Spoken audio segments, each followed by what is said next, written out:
Hi everyone, welcome back to my channel, The Growth Chronicles with Mosam. So, कुछ दिन पहले Nikhil कमत sir ने एक चीज़ बताया था इंटरव्यू में कि अगर आप 25 साल के हो and if you are planning to do an MBA, you are most likely an idiot in today's day and age. So is that statement true? Is that false? क्या है? समझते हैं इसको, थोड़ा डाइसेक्ट करते हैं. मेरे हिसाब से तो ये स्टेटमेंट नाइदर ट्रू है नाइदर फॉल्स है. There are multiple shades of grey in between. मैं क्यों बोल रहा हूँ? अगर उनका बात को मैं एक कॉन्टेक्स्ट से देखूँ कि अगर आप टायर 2 या टायर 3 MBA कॉलेजेस से आज के डेट पे MBA कर रहे हो या फिर प्लान कर रहे हो फ्यूचर में कि करोगे, and obviously what he said is most likely true, because jobs नहीं है उतना टायर 2 टायर 3 से उतना अच्छा पैकेजेस नहीं मिलेंगे. एंड ऑल्सो अगर मिलेंगे भी, those will not be the jobs that will change your life और give you that exposure to change your life. But मेरे हिसाब से टायर 1 MBA स्कूल से अगर आप MBA कर रहे हो, let's say top IIMs, even the baby IIMs also, still there is a lot of value. But ये क्यों है? एक चीज़ जो डिफ्रेंशिएट करता है टॉप MBA स्कूल्स को, वो है the quality of your peer group. Because क्या है ना, जब आपका पीयर ग्रुप बहुत हार्ड वर्किंग होता है and they are trying to do their best and they are absolutely giving their best in everything, तो कॉम्पिटिटिव स्पिरिट सब में रब ऑफ कर जाता है. You have to be good, otherwise you won't survive. तो वो मेंटालिटी आ जाता है and that mentality stays right from the time you enter an IIM till you get to a corporate job and thereafter. Because corporate job में आप compete किससे कर रहे हो? जो भी टॉप MBA कॉलेजेस का ही जो प्रोफेशनल्स है, they are inbuilt to be more ambitious, to look to drive more and get more output. So hence obviously your competition is so good, you have to be good. So ये cascading effect है throughout your career, जो हो सकता है tier 2 colleges में obviously peer group उतना अच्छा ना हो, बट हो सकता है टायर 2 कॉलेजेस के बाद जब अगर आप जाते हो कॉर्पोरेट में, that might be a factor also.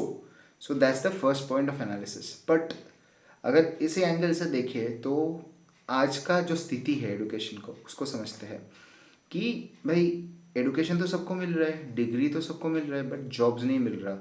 तो अब तो सब टायर 1 MBA कॉलेजेस हो गया या बाकी दूसरे इंजीनियरिंग कॉलेजेस में तो नहीं पढ़ सकते, because a small percentage of people are going to go there. So what will happen? जैसे भी करके जो भी होगा, the only solution out way out is that you have to upskill yourself. मतलब जहाँ से भी आप पढ़ रहे हो, टायर 1 है टायर 2 है, does not matter. At the end of the day if you upskill yourself to such an level कि भाई अब मैं अपना फील्ड में टॉप 1 और 2% में आ चुका हूँ, and you know it when you have arrived through your skill sets, through your work, through your expertise. But क्या इंपॉर्टेंट है जिस पर कोई बात नहीं करते कि ये स्किल सेट्स एक्वायर कैसे करें, वो बहुत ही इंपॉर्टेंट हो जाता है. तो अपने फील्ड में स्किल सेट्स एक्वायर करने का एक प्रोसेस होता है. First thing that you have to do is, जो यूट्यूब में उसके बारे में जो भी फ्री वीडियोस है अनस्ट्रक्चर्ड वे में उसको समझो, बेसिक्स को समझ लो मोटा मोटा. ऑब्वियसली समझ नहीं आएगा कितना बेसिक्स है क्या है, बट जो भी अवेलेबल है उसको कर लो. अगर स्ट्रक्चर प्लेलिस्ट है उसको कर लो. सेकंड क्या करना है, जो भी कम्युनिटीज़ है उसके हिसाब से, ये व्हाट्सएप ग्रुप है, कुछ फेसबुक ग्रुप्स है, इंस्टा पेजेस है, उस पर फॉलो करो, उस पर लोगों से बात करो, अपना अंडरस्टैंडिंग को रिफाइन करो. Once you have done that, the step 3 is now is to apply your knowledge. किसी ने बोला था knowledge is power, but I feel थोड़ा सा मॉडिफाई करना ज़रूरत है. Knowledge with application is power, otherwise it is nothing. Knowledge होके क्या होगा? सपोज आपके पास नॉलेज है कैसे आप रॉकेट बना लोगे, बट अगर आप रॉकेट बना ही नहीं पाए तो what's the use of that knowledge? So is the same thing. उसको अप्लाई करो. कैसे अप्लाई करोगे?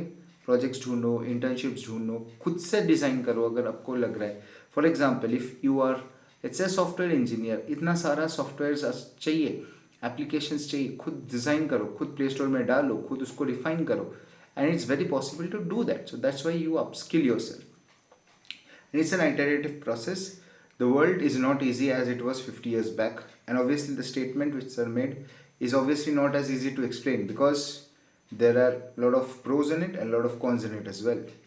आज वैसा नहीं होगा कि स्टेबल जॉब हो गया, सरकारी नौकरी लग गई या फिर IIM से कर लिया तो लाइफ सेट है. No, life is going to change. It's going to change at an exponential pace, and कुछ लोग सस्टेन करेंगे, कुछ लोग शायद सस्टेन ना करें. That's how the game is.